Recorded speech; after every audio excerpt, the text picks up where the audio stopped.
Hello, everybody. Welcome to this week's episode of the Psych Crusader. For those of you who do not know who I am, I'm your host, The Expendable from The Expendable Show as well. Two podcasts. I do two different podcasts. This one is more, I don't really have, there's not a whole lot of nonsense in here because this is a mental health issue. And when I do my mental health shows, I take that very seriously because I've had my own mental health issues. And, my children have had mental health issues. So this is something that I am passionate about. My educational background is in mental health. So I'm very passionate about it. I like helping people. And this is my way of kind of giving back to people. Maybe we can, find some commonalities with some things that people are struggling with out there. There's nothing more that I would like is for someone to understand themselves better.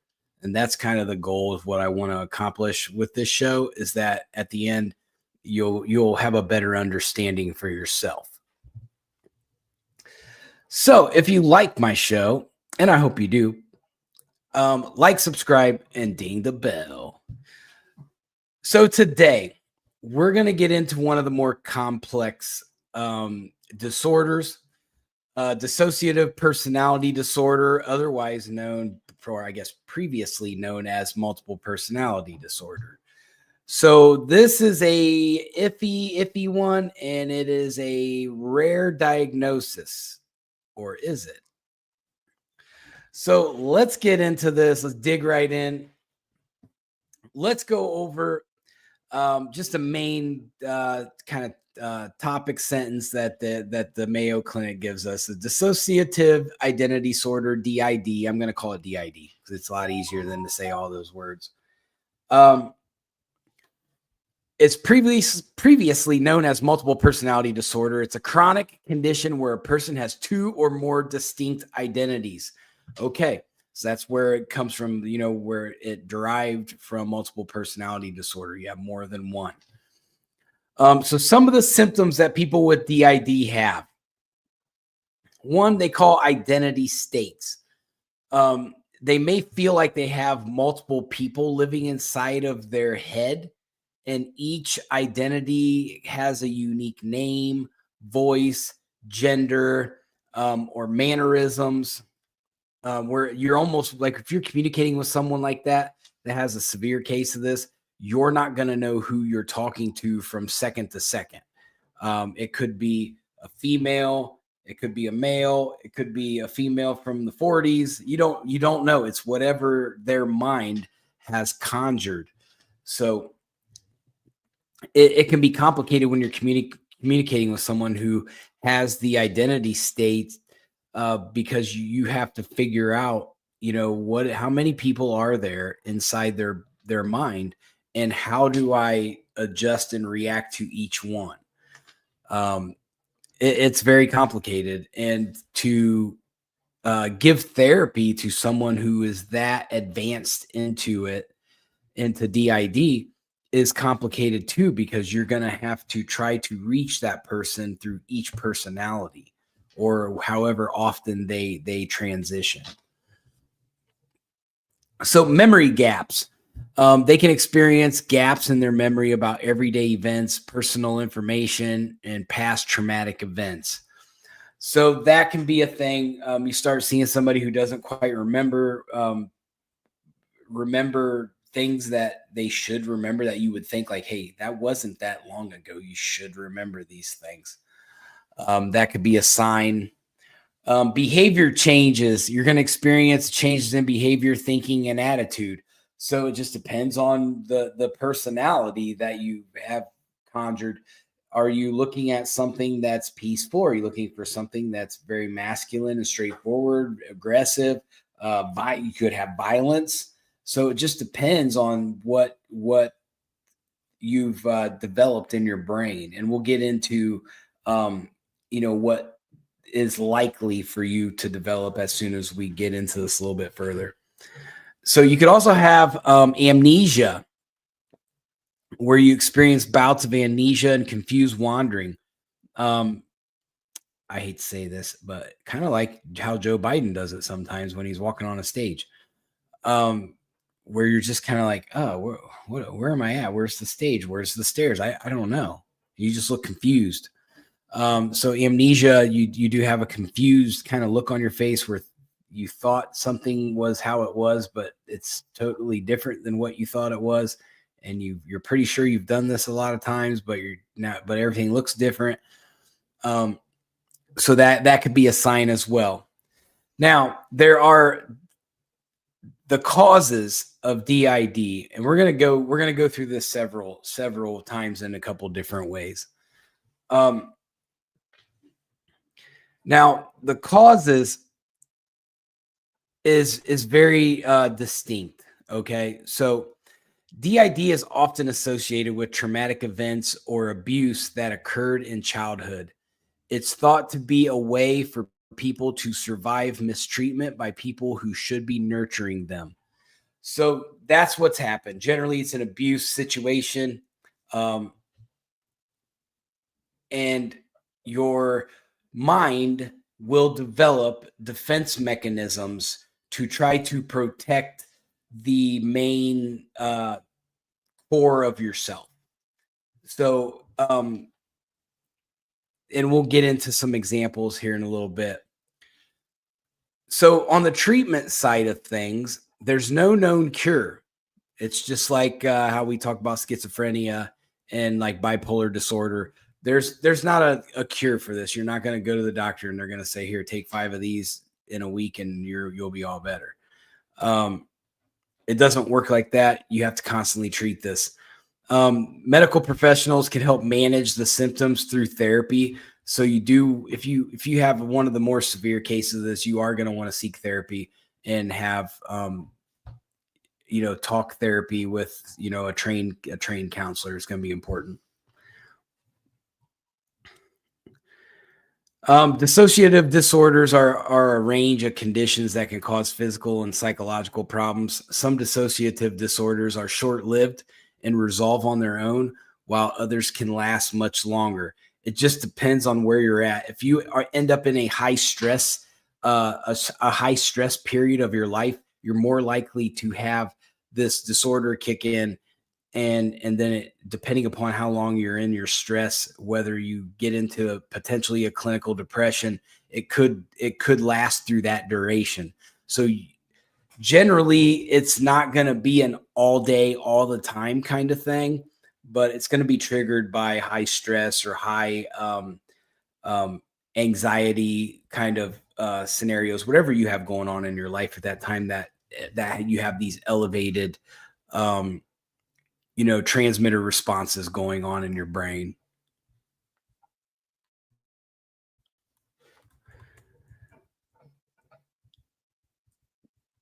Some other things that you should look at, and so I pulled from several different sources that I thought had kind of. We're going to cover a whole other angle of this at the end, and hopefully it'll make sense to everybody because I have my own thoughts on this, and I've been thinking about this for a long time. I got interested in this disorder, when I was in probably early 9th grade. Probably it just interests me for some reason.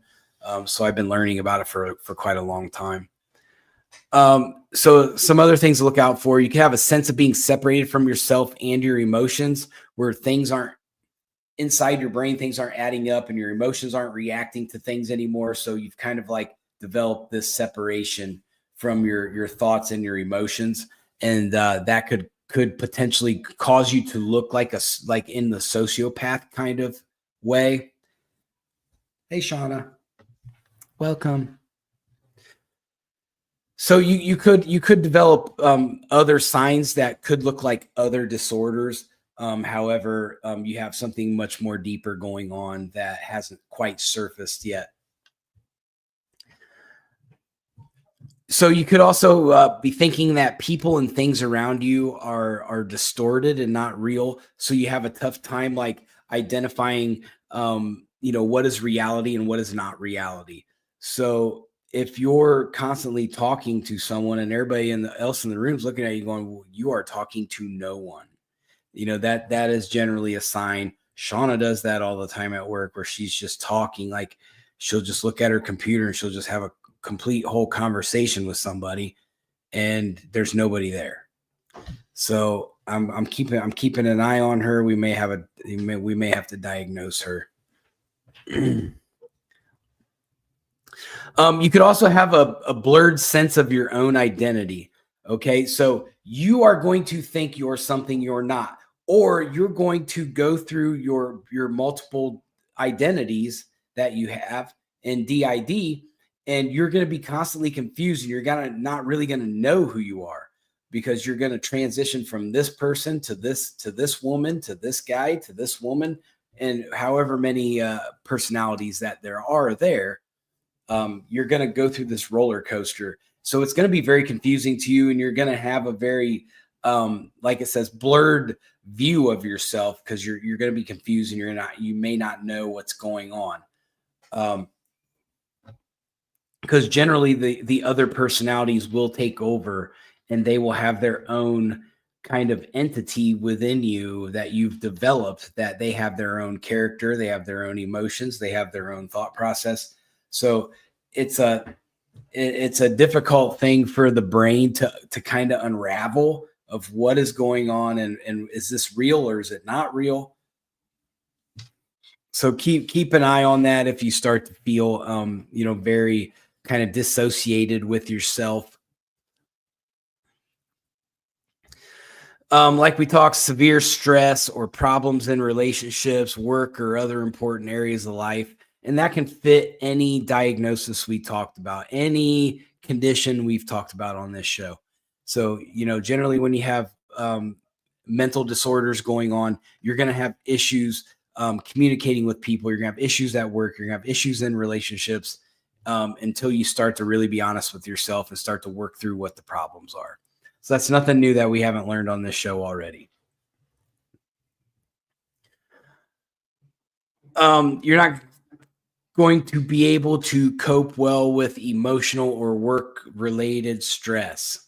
I do that all the time. I just get stressed out, and then I just take it out on Shauna all the time. So I have to worry about that. But that's not because I have DID. It's just because I can't yell at anybody else. I get in trouble. But you could also have, like we said, you have memory loss, you have amnesia, you have certain time periods could disappear from you, or they could emerge, as depending upon what the character is in, what setting that character is in. A time period could emerge, or the time periods of what you have already done can disappear. So these things, it can happen. It almost seems like you're going from like realm to realm to realm all the time. You're funny. You're funny, Shauna.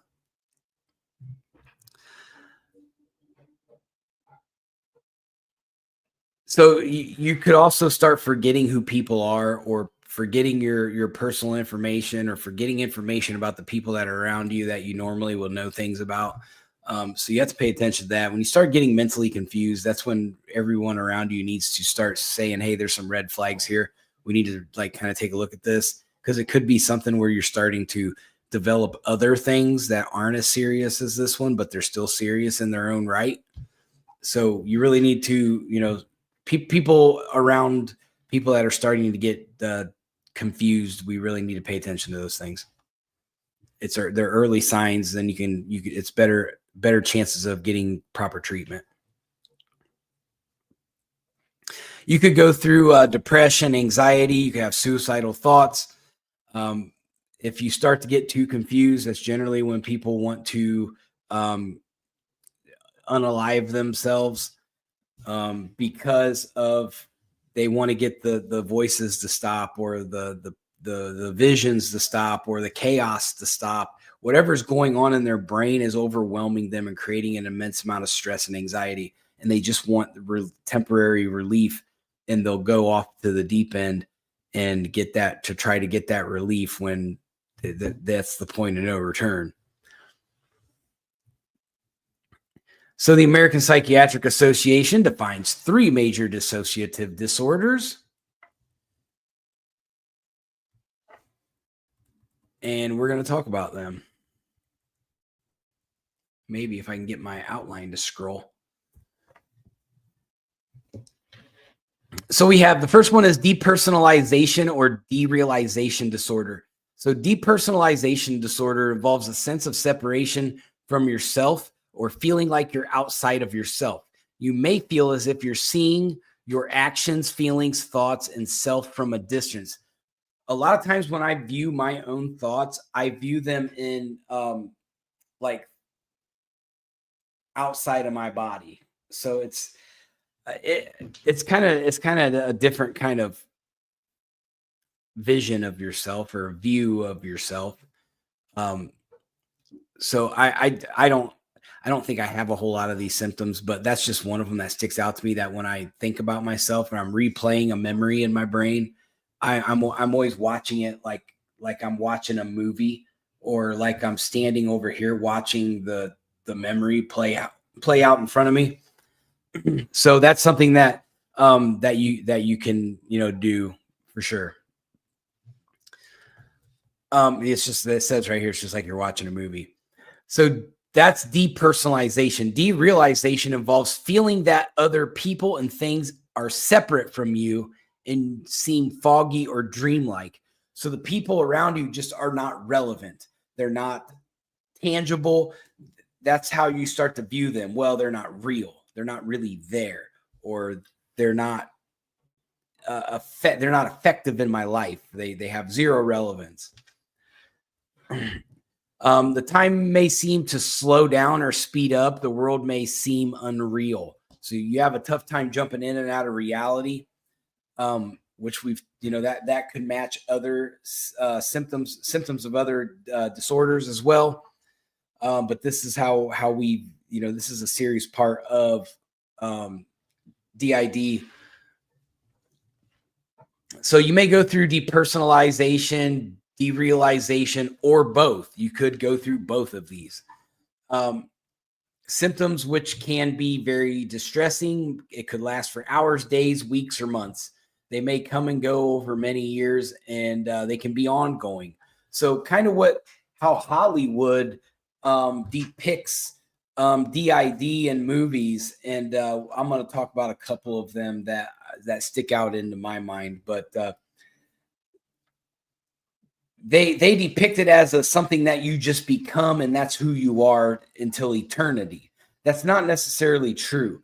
These things can come and go, and so you need to pay attention, or have one of your loved ones start to track. How long are these episodes happening? Because that's what it is. It's an episode, and it can, like I said, it can happen for 2 days. It can happen for a week. It can happen for a month or longer.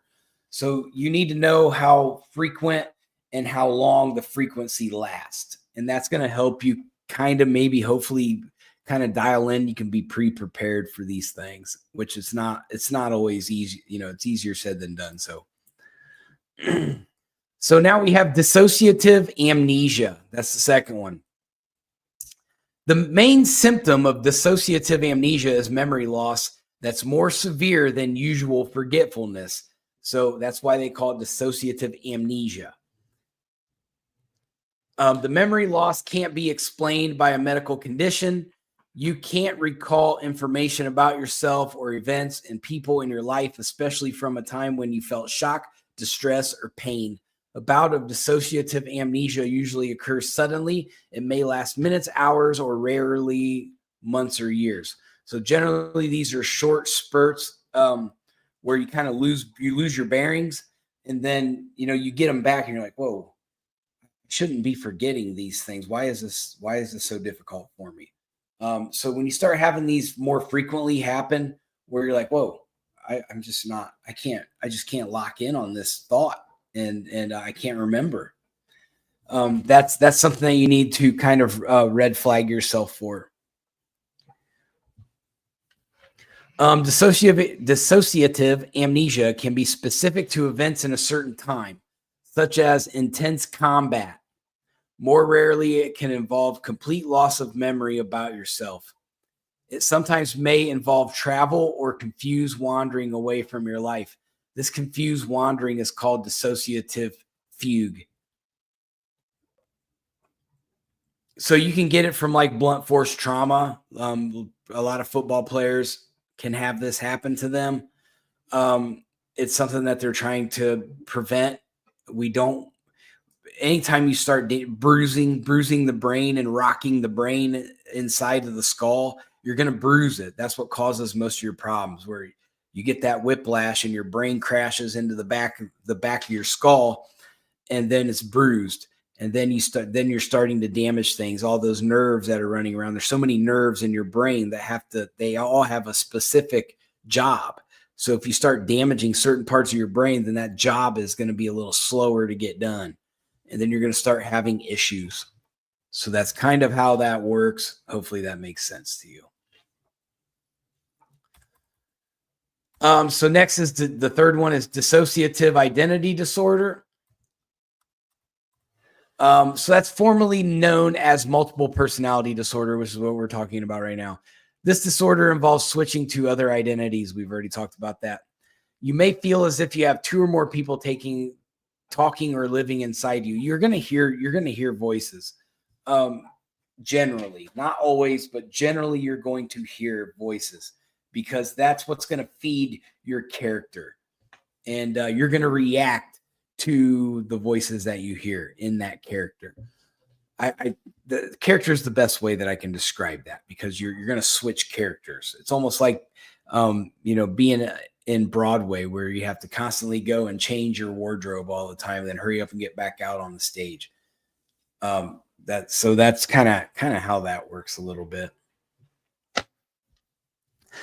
Each identity may have a unique name, personal history, and features. These identities sometimes include differences in voice, gender, mannerisms, or such physical qualities.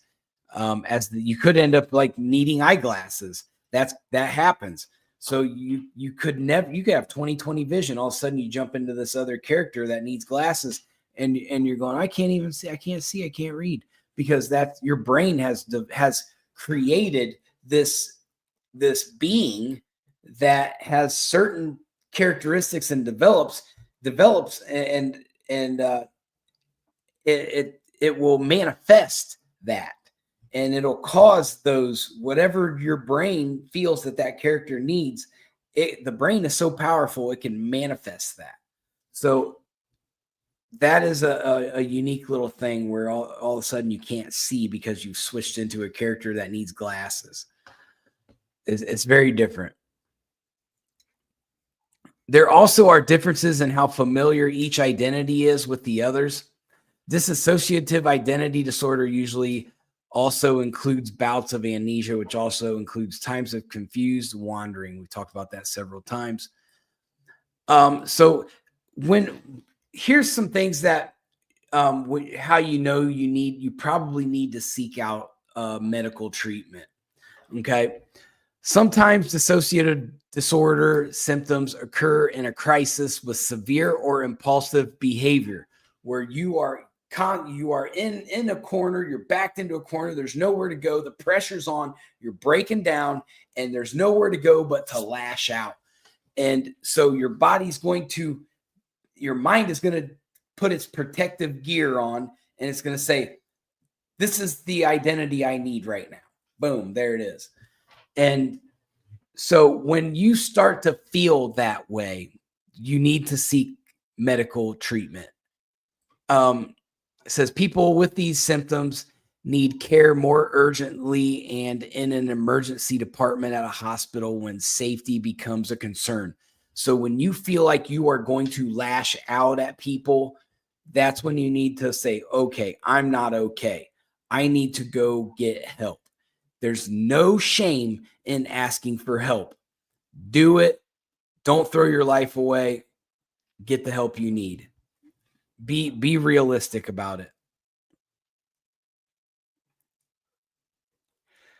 Shauna, I have never seen this, so I'm going to read this. So Shauna brought up a good point. Now I'm going to have to look into this. She said there's a movie called Frankie and Alice, and it's based off of the first diagnosed case of this disorder. It has Halle Berry in it. It's a great movie. Well, I'm going to have to look into it, because Halle Berry's she's my girlfriend. She just don't know it yet. So now I got to watch it, because it's got Halle Berry in it. Right, Shauna?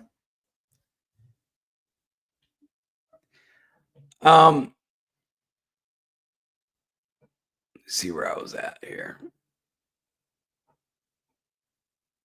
Okay, so if you or a loved one has less urgent symptoms that may be a dissociative disorder, contact your doctor or healthcare professionals immediately. If you're having thoughts of hurting yourself or someone else, call 911 or your local emergency number right away, or go to an emergency department. Or you call the suicide crisis hotlines. They're out there. They're available.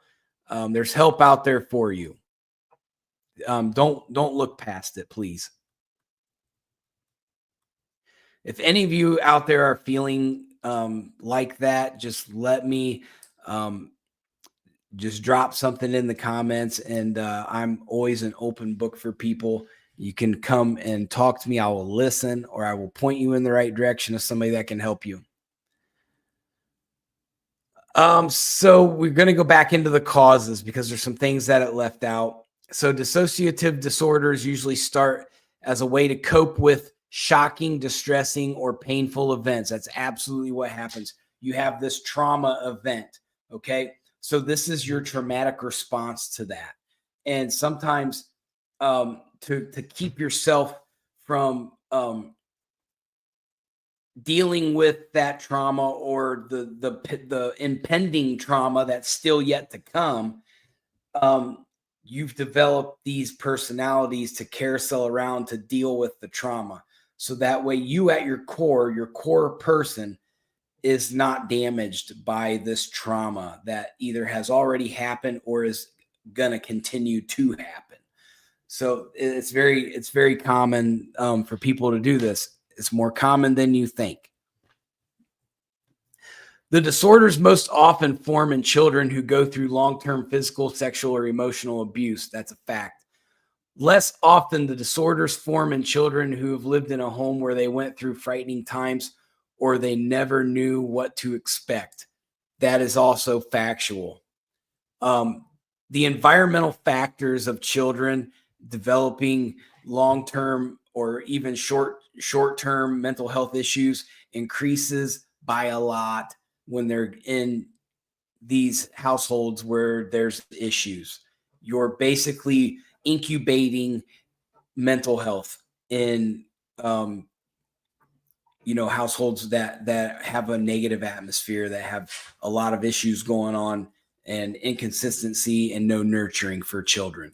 So that's something we need to think about as adults when it comes to raising kids, that we need to keep them in neutral situations and allow them for proper nurturing. If not, we're going to develop a pattern of mental health issues through the neglect or abuse of children.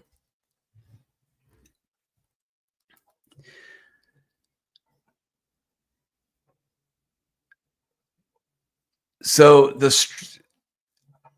less often the disorders form in children who have lived in a home where they went through frightening times or they never knew what to expect. The stress of war or natural disasters can also cause dissociative disorder. So it's not just traumatic abuse events. It can also be people who go to war. So if you have PTSD and you have a severe case of PTSD, and then you find yourself jumping into different characters because that's going to keep you safe from this PTSD event that has happened, or natural disasters where you've seen, your whole neighborhood get wiped out by a tornado or a hurricane or whatever, and you've seen some very disturbing things. You could develop your brain is going to try to protect itself, and that's a way it tries to do it sometimes. So when you go through an event that's too much to handle emotionally, you may feel like you're stepping outside of yourself and seeing the event as if it's happening in another person. Mentally escaping in this way may help you get through a shocking, distressing, or painful time. So complications. You're gonna probably go through depression and anxiety. We've already talked about it. It's likely. You're going to have PTSD, which we just talked about. Hey, G bro, what's up, man? Glad you're in here. So PTSD, like I said, you could develop PTSD. It's not an uncommon thing. There's a lot of people out there that develop PTSD. This is one of those situations when you go through these traumatic events where you're going to develop a sense of PTSD.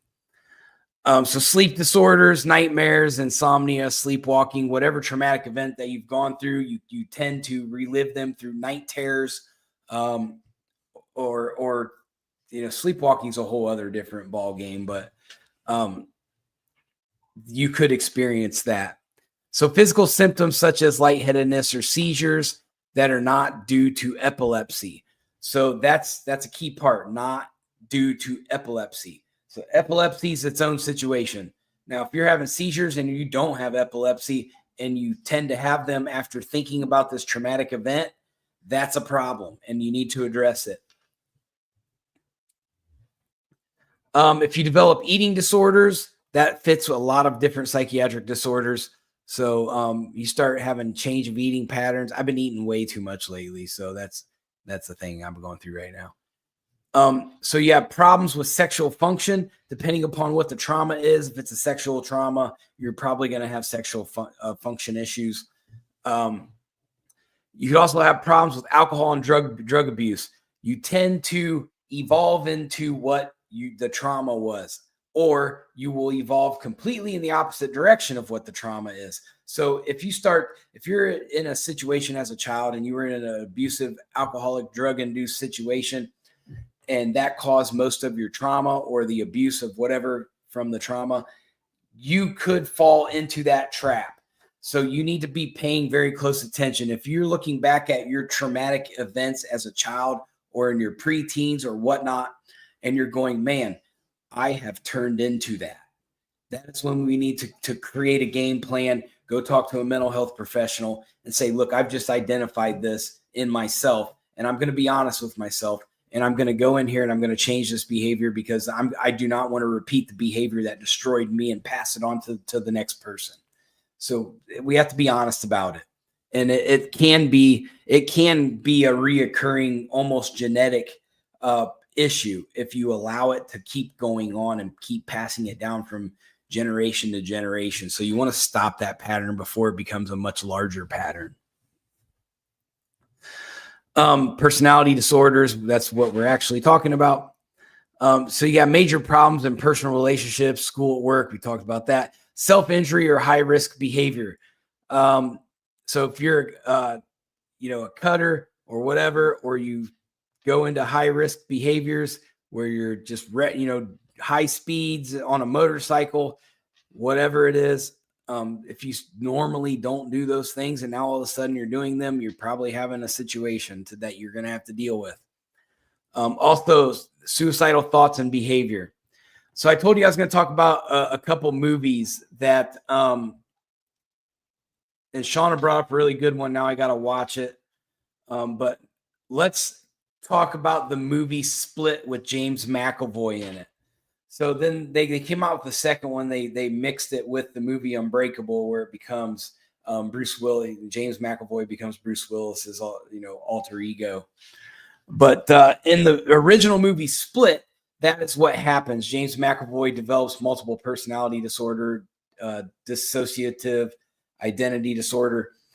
So we get to see that in the movie where he switches from personality to personality to personality, and it's hard for the mental health people to keep up with him because he's learned how to play with it, and that became dangerous for him, and he ended up becoming like a serial killer or whatnot.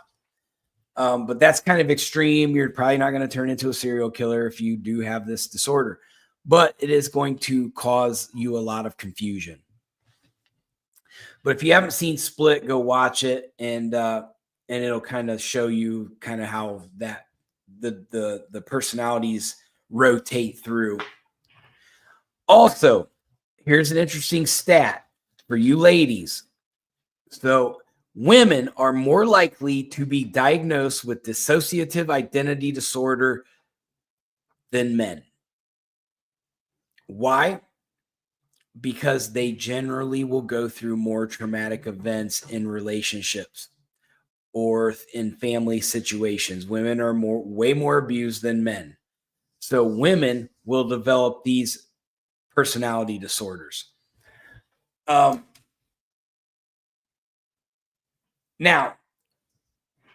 I told everybody on my Facebook page, I said, this is going to be a different angle, and I'm going to live up to that. I am going to sit here and I'm going to tell you that we all have some kind of very mild to low, moderate case of dissociative identity disorder. And when you think about it, when you deal with trauma, what's your trauma response? When I get frustrated, I become a whole other beast. I say, okay, if I can't figure this out, then I'm just going to beat it, or I'm going to lash out at it.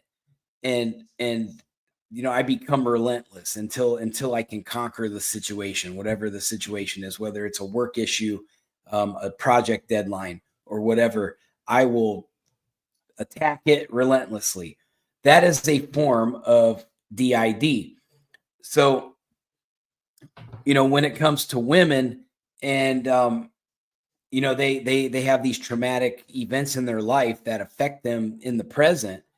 A lot of them will see certain triggering behaviors in their partner or their parents or whatever, and they'll develop a different kind of like protective shell around them, to where they have to go from I want to be sweet and lovey to I have to highly protect myself, and now I'm going to be standoffish. That is a form of DID, and we often downgrade that to just, well, this is just a trauma response to their whatever event that they're dealing with. Yes, that's what it is, but it's also a form of DID, and a lot of mental health professionals do not look at it that way, although that is what it is.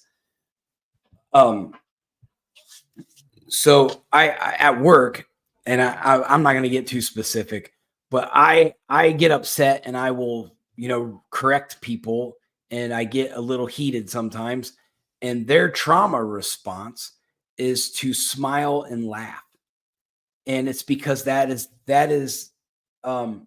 they're not from America. So they where they come from, if they show weakness and show defeat, it's not a good thing in their culture. So they generally will laugh and shake their head and just kind of just shake you off. That's their, I'm going into my defense mechanism. I'm going to become something else to get danger to go away. And so that's another good example. There's another movie, one of my favorite movies, actually. It's The New Mutants, where the girl went through and she was sexually assaulted as a child. And so when she went to the mutant psychiatric hospital, she could teleport herself into another realm where she was powerful and she had a sword and everything. But then she could come back. Later on in the movie, they found out she could come back and she could bring her sword with her. And then she attacks this big giant bear. But it's a good movie. I like that kind of stuff. But it's also another form of DID. Hey, there's Sarge. It's been a while, buddy. And he doesn't say hi to me. He goes right to Shauna. Everybody says hi to Shauna first every time. But that's how DID works. And we all have a tiny piece of it in there somewhere. And we can all manifest to be something that we naturally are not, to defend ourselves from traumatic events or potential traumatic events. That's our brain automatically wants to do it. It just depends on how intense it is or how frequent it is. So that is my extra spin on it for this week. Next week, I don't know what I'm going to do yet. I kind of just usually by like Friday, then I'm like, okay, I know what I'm going to do. But I want to thank everybody for jumping in, getting in the comment section. Sarge, G Bro, and Shauna. This was a fun one to do because it's a little bit darker, it's a little bit deeper, and we're probably going to be getting into more of the darker, deeper psychiatric conditions. That's a whole Sarge. That's a good one. Bruce Willis in the Fifth Element. What does he say? Tell us. He says, "Does anybody else want to negotiate?"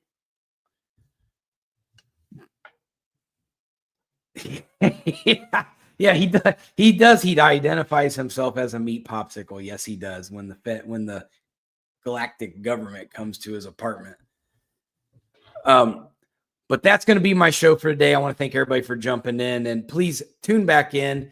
The more education we can give to people that, maybe are uncomfortable going and seeing a mental health professional or a doctor, I'll be here. But everybody take care of yourselves and have a good week. Stay out of the snow. Peace.